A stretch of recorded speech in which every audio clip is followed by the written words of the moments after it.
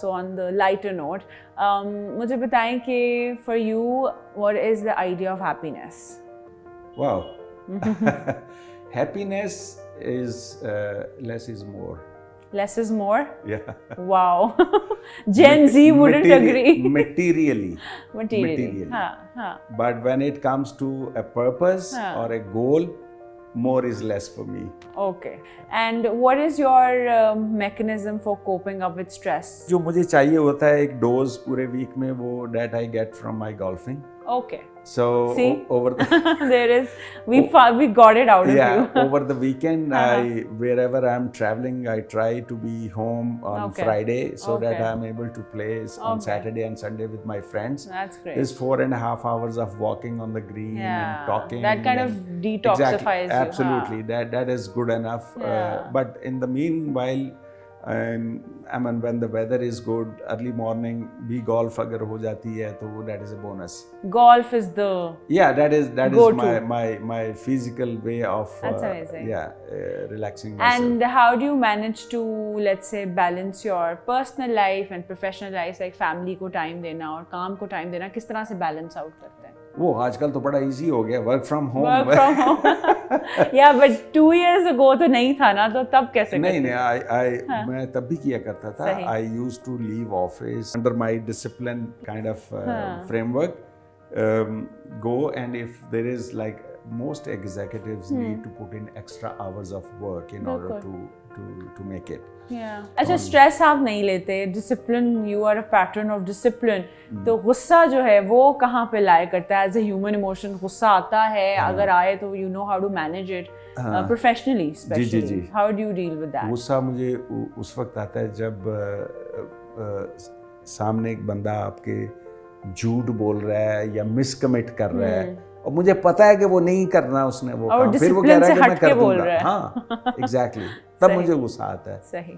تو پھر وہ کئی دفعہ تو پی جاتا ہوں, کئی دفعہ میں پھر نکال دیتا ہوں وہ ذرا تھوڑا لاؤڈلی کہ بھائی آپ کیا کہہ رہے ہو, ڈو یو نو دیٹ میں نے ایک انریزنیبل چیز تم سے مانگ لی اور تم نے کہا میں کر دوں گا, مجھے پتا ہے تم نہیں کر سکتے. تو اچھا یہ میں کوچنگ کے لیے کرتا ہوں سم ٹائم, مجھے پتا ہوتا ہے کہ یہ بندے نے یہ کام اتنے دیر میں نہیں کر پائے گا, لیکن میں کبھی کبھار ان کو وہ کر دیتا ہوں.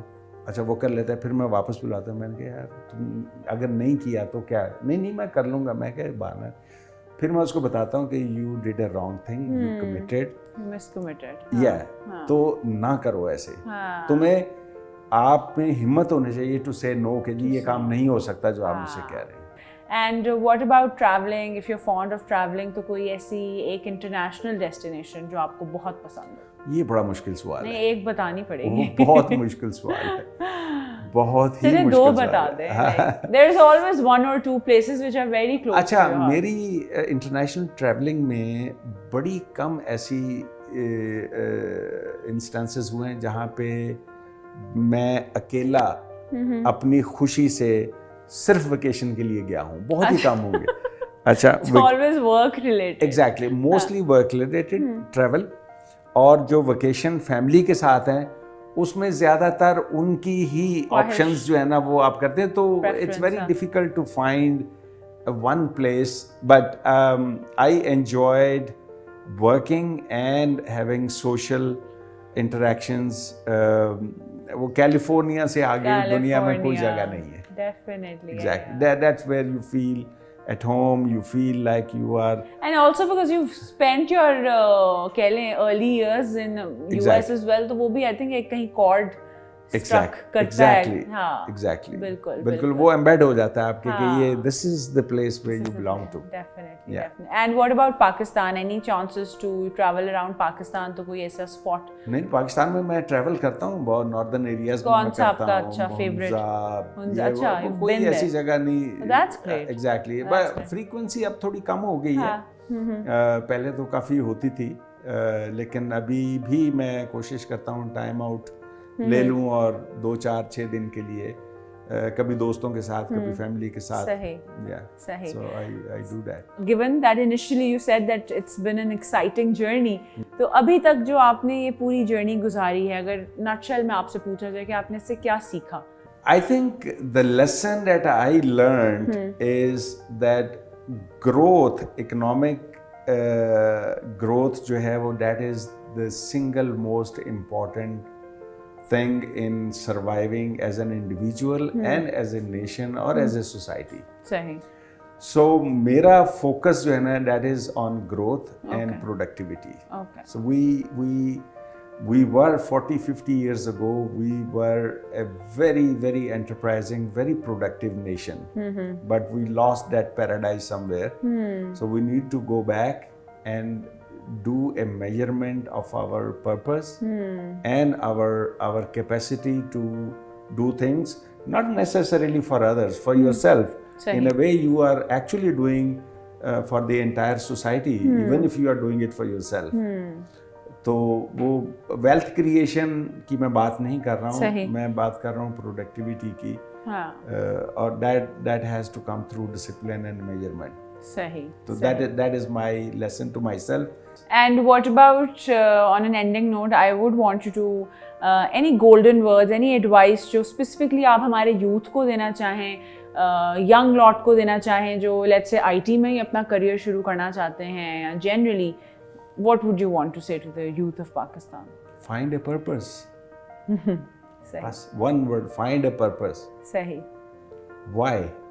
And then آپ پہ پھر دروازے کھلتے جائیں گے اس کو کرنے کے, لیکن پرپز کا آپ کو پتہ ہونا چاہیے کہ آپ نے کیا کرنے کے لیے آئے ہیں اب دنیا میں, صحیح, یا کیا آپ جو ہے نا کرنا چاہتے ہیں یا کر سکتے ہیں. اور اس میں امپیکٹ کے اینگلز جو ہے نا وہ سوشل امپیکٹ کے اینگل جو ہے وہ رکھ لیں, تو اس میں آئی تھنک بہت بہتر وہ مکس بن جاتا ہے آپ کا آؤٹ کم جو آپ چاہتے ہیں. صحیح. اس میں آپ کی پرسنل اکانومی ہے, آپ کی فیملی کی اکانومی ہے, بالکل, اور جو سوشل امپیکٹ ہے وہ ہے, تو وہ بغیر پرپز کے جو ہے نا وہ نہیں ہو سکتا.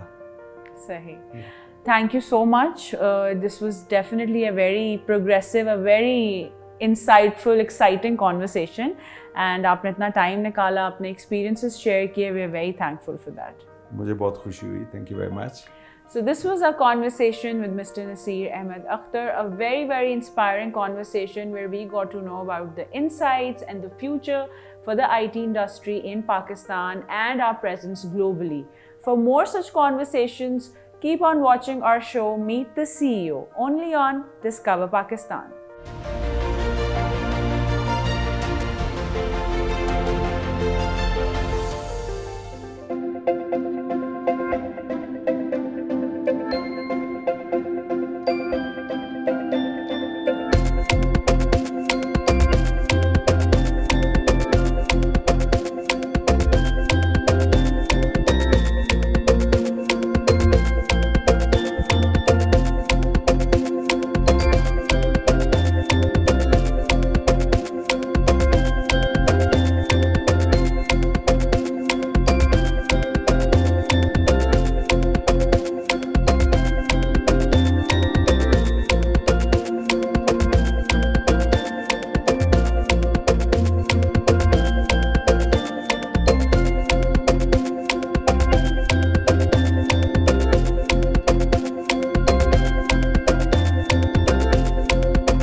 شاہراہیں کسی بھی ملک کی ترقی اور معاشی سرگرمیوں میں اہم کردار ادا کرتی ہیں.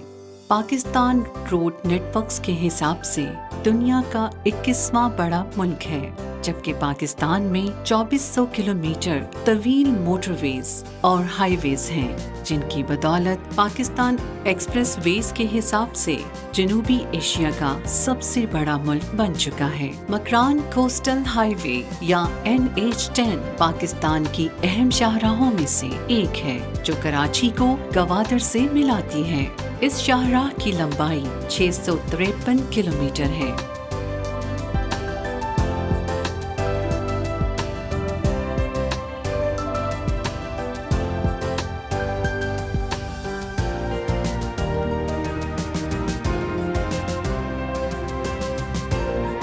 اس شاہراہ کے قیام سے پہلے کراچی سے گوادر کا سفر 2 دن میں طے ہو پاتا تھا۔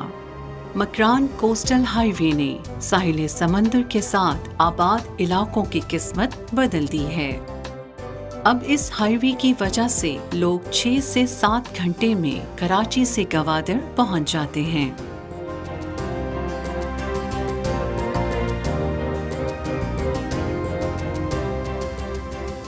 مکران کوسٹل ہائی وے پر کام کا آغاز سابق صدر پرویز مشرف کے دور حکومت میں 2002 میں ہوا، جو 3 سال بعد یعنی 14 دسمبر 2004 کو پایۂ تکمیل کو پہنچا۔ مکران کوسٹل ہائی وے بحیرہ عرب کے ساتھ ساتھ چلنے والی دنیا کی ایک خوبصورت شاہراہ ہے۔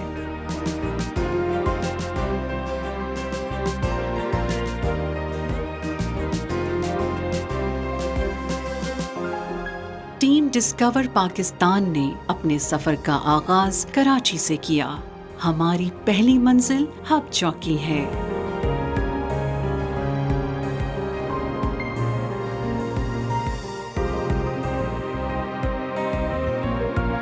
مکران کوسٹل ہائی وے کی خوبصورتی اس کا ساحل سمندر کے ساتھ ساتھ چلنا اور ہر چند کلومیٹرز کے بعد زمینی خد و خال کا تبدیل ہو جانا ہے، جو اس شاہراہ پر سفر کرنے والوں کے لیے خوشگوار حیرت کا سبب بنتا ہے۔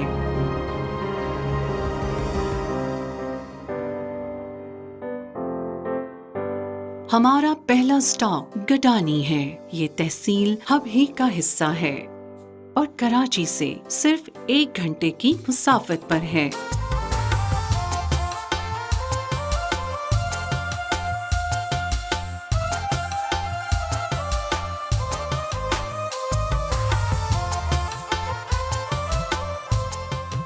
گڈانی کی وجہ شہرت دنیا کا تیسرا بڑا شپ بریکنگ یارڈ ہے۔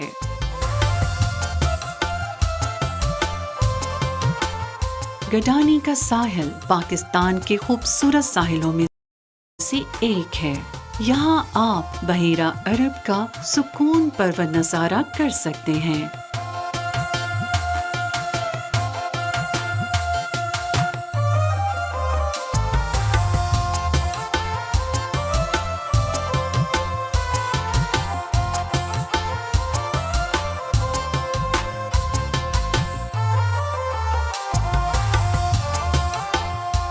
مکران کوسٹل ہائی وے پر پہلا ٹورسٹ پوائنٹ مڈ والکینو ہے، جو ہندوؤں کا مذہبی مقام بھی ہے۔ یہ mid volcanoes Hingol national park میں موجود ہیں۔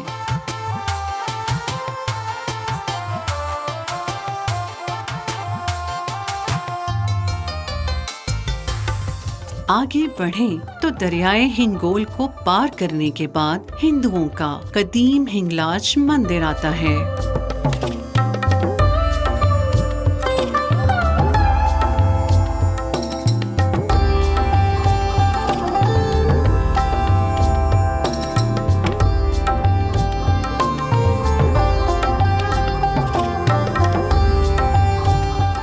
ہندو عقیدہ کے مطابق ہنگلاج پاروتی ماں کالی کا روپ ہے۔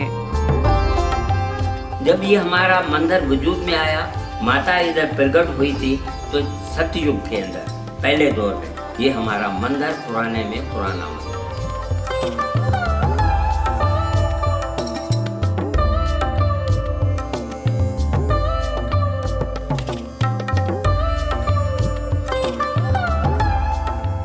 ہندو برادری اسے ہنگلاج دیوی کے نام سے پکارتی ہے۔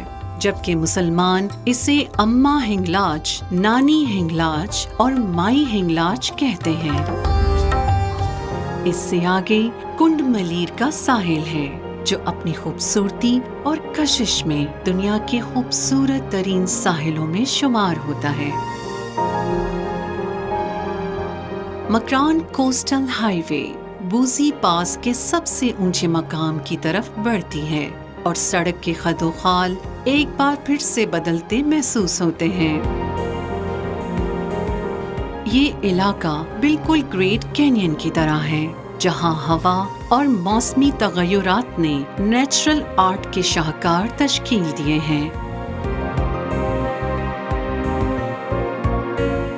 قدرتی طور پر بنے ان شاہکاروں میں سب سے دلکش ایک خاتون نما مجسمہ ہے جسے 2002 میں امریکی فنکارہ اینجلینا جولی نے پرنسس آف ہوپ کا نام دیا اور اب یہ اسی نام سے جانا جاتا ہے۔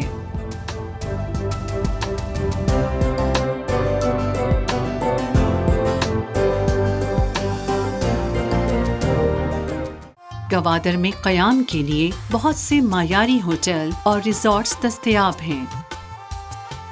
گوادر میں متعدد پرکشش مقامات ہیں جیسے ہیمر ہیڈ، عمانی قلعہ، بوٹ بلڈنگ، فش انڈسٹری اور گوادر بندرگاہ۔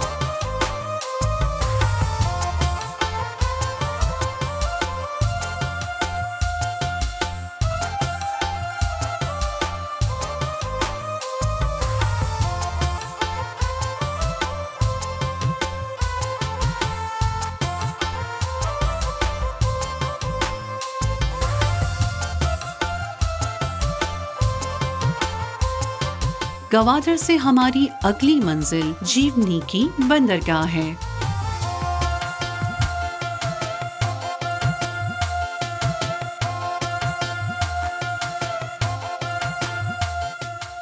یہ ایران بارڈر کے قریب واقع پاکستان کی آخری بندرگاہ ہے۔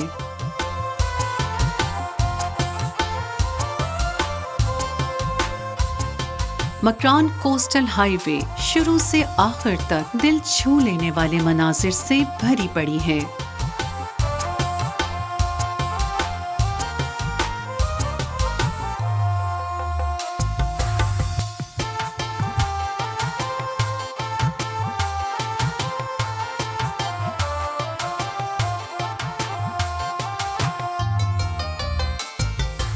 اس ہائی وے پر سفر انتہائی تھرلنگ اور دلچسپیوں سے بھرپور ہوتا ہے۔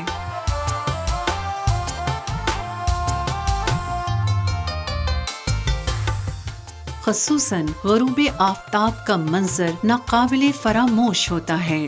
جیونی کا غروب آفتاب دنیا کے بہترین سن سیٹس میں شمار ہوتا ہے۔ پاکستان کی اس اہم شاہراہ پر سیاحت کے اہم مراکز دیکھنے کے قابل ہیں جنہیں مس نہیں کرنا چاہیے۔ یہ سڑک حیرت انگیز دیدہ زیب مناظر کا مجموعہ ہے جنہیں ضرور دیکھنا چاہیے۔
دنیا میں کئی ایسے واقعات رونما ہوتے ہیں جو خود بخود تاریخ کا حصہ بن جاتے ہیں،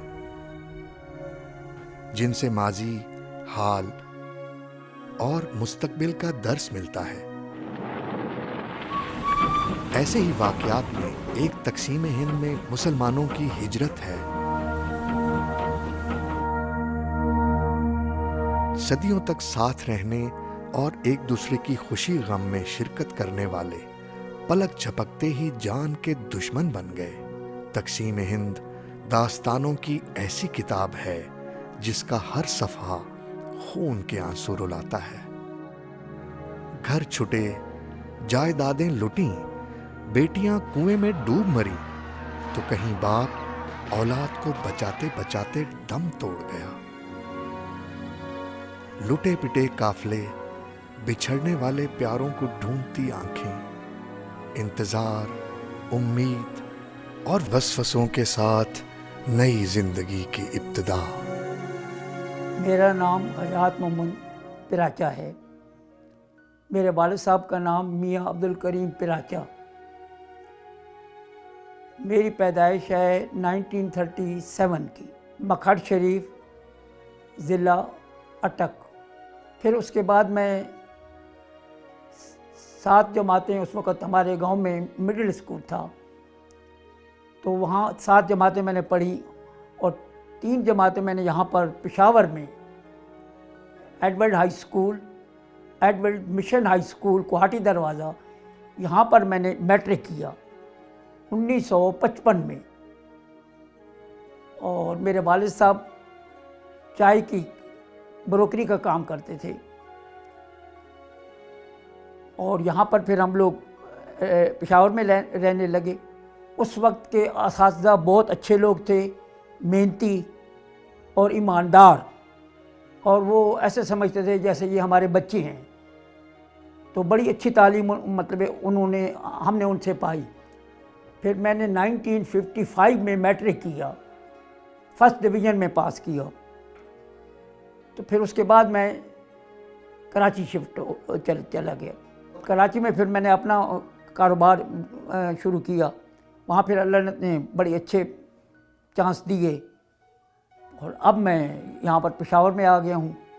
اچھا ماحول ہوتا تھا، مطلب اتنا جو آج کل کے بچوں میں ماحول ہے اس سے بہت اچھا تھا، سادگی تھی، اور پیسے کی بہت ویلیو تھی۔ مطلب ہماری اس وقت فیس تھی 4.25 روپے تقریباً 10ویں کلاس کی، حالانکہ وہ ہائی اسکول مطلب جو گورنمنٹ کے تھے ان میں فیس نہیں تھی، لیکن میں پرائیویٹ میں پڑھتا تھا، ایڈورڈ مشن ہائی اسکول میں، وہاں تقریباً 4.25 روپے 10ویں کی فیس تھی۔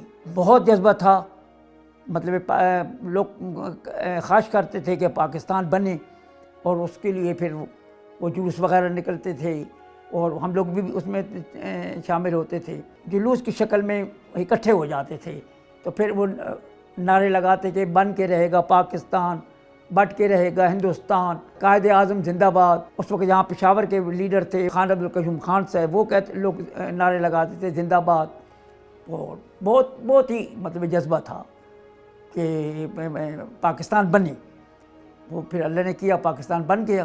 جب پاکستان بنا تو میری اس وقت عمر تھی تقریباً 11 سال، تو قائد اعظم صاحب کو میں نے دیکھا نہیں، لیکن ان کی تقریر سنی، ایک بیداری سی تھی کہ قائد اعظم کو دیکھیں، مگر وہ نصیب میں نہیں تھا۔ پھر وہ جلدی فوت ہو گئے، پاکستان بننے کے بعد 1 سال 1.25 سال کے بعد وہ فوت ہو گئے، ان کو دیکھ نہیں سکے۔ کراچی میں جب گیا تو وہ 1955 میں گیا۔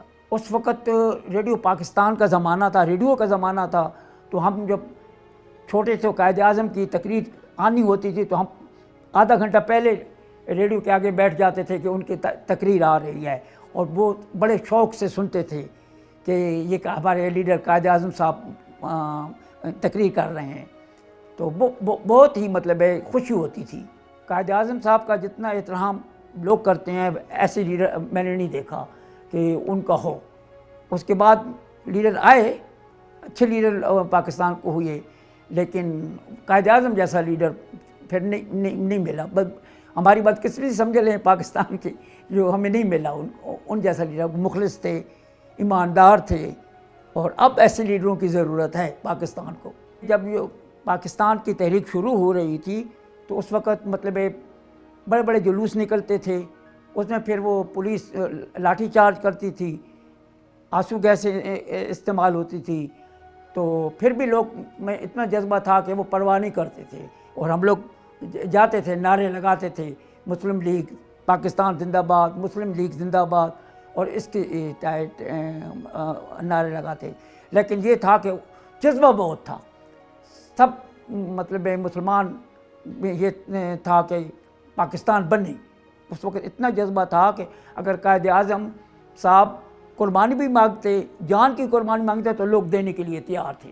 وہ اتنا جذبہ تھا ان کو، مطلب لیڈر کی اتنی رسپیکٹ اور وہ اتنی ان کی عزت تھی ہمارے دل میں کہ ہم کہتے تھے کہ نہیں، قائد اعظم جیسا لیڈر ہمیں پھر نہیں ملنا ہے۔ جو نقصان اس وقت جو ہوا ہے وہ سکھ کمیونٹی سے ہوا کہ وہ لوگ مطلب ہمارے سے، اور مسلمان اللہ کے فضل سے ڈرتے نہیں تھے، ان کا انہوں نے مقابلہ کیا، مگر یہ ہے کہ دردناک داستانیں بتاتے تھے کہ یار وہاں ہمارے بھائی کو رستے میں قتل کر دیا، چھوٹے بچے ہمارے قتل ہو گئے، اور مشکل سے ہم لوگ جان بچا کے یہاں پر آئے ہیں۔ لاشیں پڑی ہوتی تھی، ٹرین کی چھتوں پہ لوگ آتا تھا، جگہ ہی نہیں تھی، دردناک طریقے سے وہ لوگ یہاں پہنچے ہیں، اپنی جان بچا کر آئے ہیں۔ نہ ان بیچاروں کو اپنی اولاد کا فکر ہوتا تھا، کیا کریں، جب اپنی جان بچانے کے فکر میں وہاں آتے تھے، وہ بڑی تکلیف میں آئے۔ وہ مطلب یہاں پر مطلب لاہور میں لوگ آئے، اس کے بعد پورے اس پشاور تک، تو وہ جو لوگ آئے وہ جو باتیں بیان کرتے تھے وہ بہت دردناک تھیں۔ وہ کہتے تھے کہ ہماری مطلب بہن بچھڑ گئی، بھائی بچھڑ گیا، بچہ قتل ہو گیا، اور مشکل سے ہم لوگ یہاں جان بچا کے جب پاکستان بننا اعلان ہو گیا تو وہ یہاں پہنچے، تو وہ بہت تکلیف میں پہنچے۔ ہم خوف زدہ ہو جاتے تھے، کہتے کہ یار یہ کیا باتیں کر رہے ہیں، مگر وہ حقیقت تھی وہ، اور پھر ہمیں رونا سا آ جاتا تھا کہ یار یہ بہت تکلیف میں آئے۔ اور پھر یہاں جذبہ یہ تھا کہ ان کی مدد لوگ کرتے تھے، اور وہ مطلب ان کو مہمان کے طور پہ ان کے گھر میں کھانا بھیجنا، ان کے مطلب کئی لوگ وہاں پر آئے جو لٹے پٹے ہوئے آئے، تو وہاں پر پشاور کے لوگوں نے ان کو گھر میں کھانا پہنچایا، ان کے گھر میں سلے سلائے کپڑے ان کو دیے، پھر اس کے بعد وہ اپنے کام پہ لگے۔ لیکن پہلے انہوں نے کافی مدد کی، یہاں کے شہریوں نے، پشاور کے لوگوں نے بڑی ان کی خدمت کی۔ وہ یہاں پر ایسے ہوا کہ یہاں پر پپل منڈی اور یہ ساری دکانیں ہندوؤں کی تھیں، یہ خالی پڑی ہوئی تھیں، یہ پورا پشاور میں، قصہ خانی کے بازاروں میں بھی۔ پھر وہ لوگ آئے، ان کو شہر کے لوگوں نے ان کو کہا کہ اس دکان پہ بیٹھ جائیں، اور وہ لوگ بیٹھ گئے۔ پھر اس کے بعد پھر انہوں نے بعد میں جب حالات چینج ہوئے تو انہوں نے اپنے نام کے کہے، وہ بعد میں ہوئی، لیکن انہوں نے ان کو کہا کہ آپ آئیں یہاں بیٹھیں۔ سب خالی دکانیں پڑی ہوئی تھیں، اور ان کو بٹھایا، ان کو اپنا بھائی کی طرح سمجھا۔ بہت محبت تھی اس وقت، بے انتہا محبت تھی۔ وہ کہتے تھے کہ آپ آئیں، آپ لوگوں نے بہت قربانی دی، پاکستان آپ کی وجہ سے بنا ہے، اور آئیں آپ یہاں کاروبار کریں۔ اور بہت ہی مطلب ان کو آرام پہنچانے کی کوشش کی۔ شہر کے لوگوں نے ان کے لیے اتنی آسانیاں پیدا کی، ان کو سہولتیں دیں، اور کس چیز کی ضرورت تھی تو وہ ان کی ہیلپ کرتے تھے، دیتے تھے، ان کو اسٹینڈ کر دیا۔ 1-2 مہینے کے بعد وہ لوگ ایسے پتہ چلتے جیسے اپنے پاؤں پہ کھڑے ہو گئے ہیں۔ جو پٹھان تھے وہ بڑی عزت کرتے تھے ان کی بھی، پاکستان کی۔ جب وہ پہلی دفعہ یہاں پر آئے تو ان کی بہت بڑا جلوس ان کی شان میں نکالا انہوں نے، اور بڑی لاجواب طریقے سے ان کو عزت دی۔ مگر وہ ان کی عمر کم مطلب تھی، ہماری پاکستان کی بدنصیبی سمجھیں کہ وہ اتنا دیر ان کو نہیں ملی کہ وہ کچھ پاکستان کے لیے مزید کرتے۔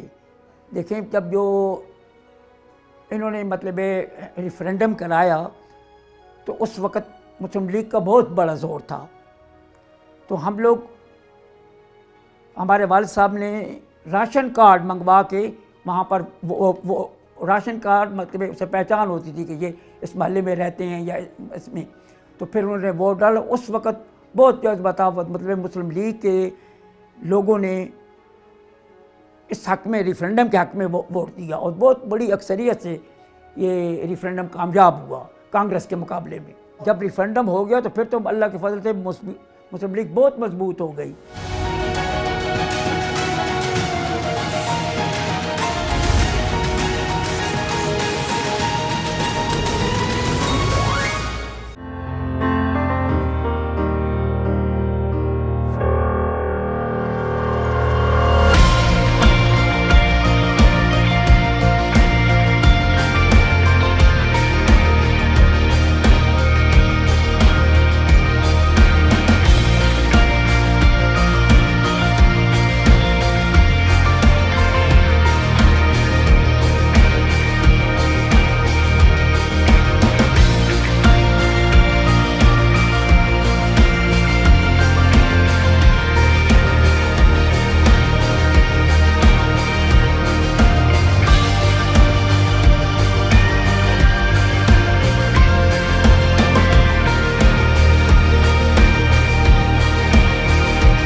ہم مینا بازار میں رہتے تھے اور ہندو کریم پورہ اندر شہر یا ڈھکی نال بندی میں ایک جگہ ہے اندر شہر میں، وہاں رہتے تھے ہندو اکثریت سے، ان کی اپنی اس جگہ پہ اکثریت تھی. پھر وہ لوگ جب پاکستان بننے لگا تو مالدار لوگ تھے، پھر وہ یعنی یہاں سے پاکستان سے چلے گئے. یہ بات حقیقت ہے کہ وہاں پر یہاں پر ہندوؤں کو کوئی ایسا تنگ وغیرہ نہیں کیا گیا. مطلب وہ رہتے تھے بڑے اچھے طریقے سے، مسلمانوں کے ساتھ میل ملاپ رکھتے تھے. تو وہ انہوں نے یہاں سے کوئی ایسا نہیں کہ کوئی ہندو کو کسی نے نقصان پہنچایا ہو. وہ بڑے اچھے طریقے سے یہاں سے گئے. اگر نقصان ہوا بھی ہے تو تھوڑا بہت مسلمانوں کو ہوا ہے جو وہاں سے ہجرت کر کے آئے ہیں. یہاں والے ہندو جتنے گئے ہیں میرے خیال میں ان کو اتنی تکلیف مسلمانوں کی تھرو سے نہیں پہنچی. زیادہ تر جو ہمیں نقصان پہنچایا ہے وہ تو سکھوں سے ہمیں پہنچا، جو یہاں سے لاہور سے لے کر دہلی تک یہ بیچ میں پٹی تھی، اس میں مسلمانوں کو کافی نقصان ہوا. جب یہ لوگ انڈیا سے ہمارے مسلمان ہجرت کر کے یہاں آئے ہیں پشاور میں، وہ کافی تکلیف سے آئے ہیں. ان کے پاس مطلب اتنے پیسے وغیرہ نہیں تھے، سرمایہ کم تھا، وہ اپنی مکان وغیرہ سب چیزیں وہاں چھوڑ کے آئے. ان کی بہو بیٹیاں اٹھا لی گئیں، قتل کر دیا، لاشیں بکھری ہوئی ہوتی تھیں، ہم نے دیکھی ہیں، لاشیں پڑی ہوتی تھیں. اور کیا نام ہے وہ لوگ یہاں آئے. مگر اس کے آنے کے بعد پھر ان کو یہاں اللہ پاک نے کچھ حوصلہ دیا کہ چلو ٹھیک ہے ہم پہنچ گئے ہیں. پشاور کے لوگوں نے ان کو، جو لوگ آئے ان کو بہت اچھے طریقے سے مہمان سمجھا، اور پشاور کے لوگوں نے بڑی ان کی خدمت کی. ان کو اپنے مکان ان کو رہنے کے لیے دیے، خالی پڑے تھے ہندو جو چھوڑ کے دیے تھے، دکانیں وغیرہ دیں یہاں کاروبار کریں، اور وہ اللہ کے فضل سے وہاں سیٹ ہوئے. ہم لوگ جب اسکول جاتے تھے تو وہاں پر یہ جلسے جلوس ہوتے تھے تو بڑا جذبہ تھا. وہاں 10-15 20 آدمی نکلتے تھے اور وہ لا الہ الا اللہ کے نعرے لگاتے تھے، مسلم لیگ زندہ باد، پاکستان زندہ باد، قائد اعظم زندہ باد کے نعرے لگاتے تھے، اور بہت جذبہ تھا. ہم لوگ ڈرتے نہیں تھے کہ بھائی کوئی ٹیئر گیس وغیرہ آنسو گیس استعمال ہو رہی ہے یا پولیس لاٹھی کر. جاتے تھے جلسے جلوسوں میں شرکت کرتے تھے. ہم کیونکہ یہاں پہ ہم بھی ایسے سمجھو، کیونکہ ہمارا گاؤں تو مکھٹ شریف تھا، ہم لوگ یہاں آئے ہوئے تھے. یہ تھا کہ ہمارے والد صاحب نے بھی مطلب ریفرینڈم کے حق میں بڑا کام کیا. انہوں نے کہا کہ محلے والوں کو یا دوسرے لوگ تھے جو ہماری برادری کے یہاں لوگ تھے، وہ سارے ان کو کہتے تھے کہ آپ ریفرینڈم مسلم لیگ کے حق میں ووٹ ڈالیں، پاکستان کے حق میں ووٹ ڈالیں. اور وہ انہوں نے بڑی بہادری سے مطلب ووٹ دیے مسلم لیگ کے حق میں کہ ہمیں انہی کے ساتھ رہنا ہے، مطلب مسلم لیگ میں، اور پاکستان کے حق میں نعرے لگاتے تھے. وہ ہر قربانی دینے کے لیے تیار ہو گئے تھے. وہ کہتے تھے کہ پاکستان ضرور بنے. جانی مطلب خدمت بھی کی اور مالی خدمت بھی کی اور پاکستان کے حصول کے لیے. اور جو اگر وہ چندے وغیرہ کی اپیل ہوتی تو پشاور کے لوگ بڑے چندہ دیتے تھے. جو مطلب ایک کھاتے پیتے لوگ تھے بڑا چندہ اکٹھا کرتے تھے اور مسلم لیگ کے حق میں ان کو دیتے تھے. ریڈیو پہ اعلان ہوا کہ پاکستان وجود میں آ گیا ہے 14 اگست 1947 کو. تو وہ اتنا جذبہ دیکھنے کے قابل تھا کہ سب لوگ پشاور کی لوگ سڑکوں پہ آ گئی مسلمان, اور وہ پاکستان زندہ باد کے نعرے لگانے لگ گئے اور قائد اعظم زندہ باد, مسلم لیگ زندہ باد, وہ سب نعرے لگانے کے لیے آ گئے. ایسی خوشی محسوس ہوتی تھی کہ جیسے ہم نے نیا ایک اپنا جنم لے لیا ہے, نئی دنیا میں آ گئے ہیں. پہلے تو مطلب ہندو ہی قابض تھے نا, مسلمانوں کے پاس کوئی اچھی نوکری ہی نہیں تھی, کاروبار اچھے نہیں تھے, سب ہندو کے ہاتھ میں تھا. جب وہ لوگ چلے گئے تو پھر 5-7 سال کے بعد مسلمانوں کے ہاتھ میں کاروبار آ گیا. اور اس وقت اللہ کا فضل ہے, پشاوری کے لوگ کو دیکھ لیں کہاں کے کہاں پہنچ گئے. مٹھائیاں بہت تقسیم ہوئی. جس وقت اعلان کیا گیا تو محلے کے لوگ آپس میں مٹھائیاں ایک دوسرے کو دینے لگ گئے, گھروں میں بھیجنے لگ گئے. کھاتے پیتے لوگ تھے وہ ایک دوسرے کے گھروں میں بھیجتے کہ یہ پاکستان بن, ہمیں خوشی ہوئی ہے. اور واقعہ وہ جذبہ تھا کہ یہ لوگ اندر سے ایک خوشی محسوس کرتے تھے. جب اعلان ہو گیا تو میں تو چھوٹا تھا, والد صاحب میری والدہ کو آگے کہنے لگے کہ بھائی پاکستان بن گیا ہے اور بہت خوشی کی بات ہے. تو انشاءاللہ تعالیٰ اب یہ ہمارا اپنا ملک ہے, ہم لوگ مطلب اس میں سکون سے رہیں گے. کیونکہ پہلے سب لوگ کاروبار سب ہندوؤں کے ہاتھ میں تھا اور سب چیزیں وہ انہی کے پاس تھی, جو اچھے اچھے کاروبار تھے بڑے بڑے کا. ہم لوگ تو مطلب زیادہ تر کوئی ہماری برادری میں کوئی پراچہ برادری میں کوئی خاص کھاتے پیتے لوگ تھے, ان کی اپنی دکانیں وغیرہ تھیں اور ہم لوگ کو تو اللہ کا فضل تھا. لیکن یہ تھا کہ پھر سب جب پاکستان بننے کے بعد اللہ تعالیٰ نے سب کو آسودہ حال بنا دیا. وہ پہلی عید واقعہ بڑی خوشی کی تھی. وہ ہم لوگ مطلب محلے کی مسجدوں میں نماز پڑھتے تھے. تو واقعہ وہ اتنا, وہ لوگ پاکستان کی مبارک لوگوں کو دیتے تھے, اور جب ملتے تھے تو کہتے ہیں پاکستان مبارک ہو, پاکستان مبارک ہو. وہاں پر وہ ہم نے ایسے مطلب لوگوں کو دیکھا ہے. ہم لوگ مطلب نماز پڑھ کے ایک دوسرے کو مل رہے تھے تو وہ کوئی یہ نہیں کہہ رہا تھا کہ آپ کو عید مبارک ہو, وہ کہتے تھے پاکستان مبارک ہو آپ کو, اور اللہ تعالیٰ پاکستان کو ترقی دے, اور پاکستان مبارک ہو, پاکستان مبارک ہو. ایک دوسرے سے ایسے مل رہے تھے کہ جیسے ہم ایک نئی دنیا میں آ گئے ہیں. عید والے دن ہم لوگ اپنے گھر میں, اس وقت زعفرانی سیویاں آتی تھیں, اس میں زعفران مکس ہوتا تھا, اور وہ زعفرانی سیویاں پکائیں لوگوں کو بھی گھروں میں بھیجتے تھے, پکاتے تھے. تو اس میں ڈھاکوے میں, ادھر پشاور میں ہے ان کی کلچر ہے, وہ ڈھاکوا ایک بند کر کے ان کے گھر میں بھیجتے تھے, سیویاں پکاتے تھے. مگر بہت جذبہ تھا. پہلی عید تو بڑی خوشی کے لوگوں نے منگائی. اس میں آدمی کہتے تھے کہ یار ہم کوئی نئی دنیا میں آ گئے ہیں. پشاور میں مطلب کریم پورہ ایک محلہ ہے, اور اندر شہر ٹکی نال بندی, یہاں پر ہندوؤں کی اکثریت تھی. یہاں سے پھر یہ لوگ, ان کے اپنے مکان تھے بڑے بڑے, وہ یہ لوگ چھوڑ کے گئے.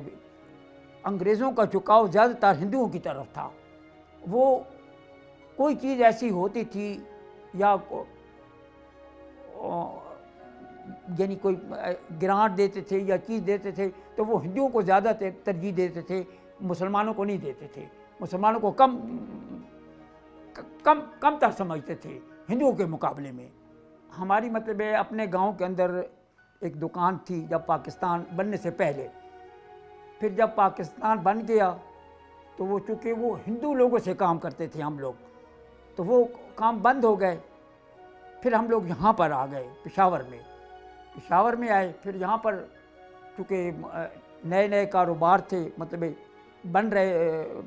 ہو رہے تھے. پھر اللہ تعالیٰ کا پاکستان بننے کے بعد پھر مسلمانوں کو بے انتہا فائدہ ہوا. وہ ان کی حالت مطلب بہتر سے بہتر ہوتی گئی, اور کافی لوگ جو مطلب اس وقت غربت میں تھے وہ سارے کھاتے پیتے گھرانے ہو گئے, اچھے بن گئے, مطلب بالدار ہو گئے پاکستان کے 2-4 سال 5 سال کے بننے کے بعد.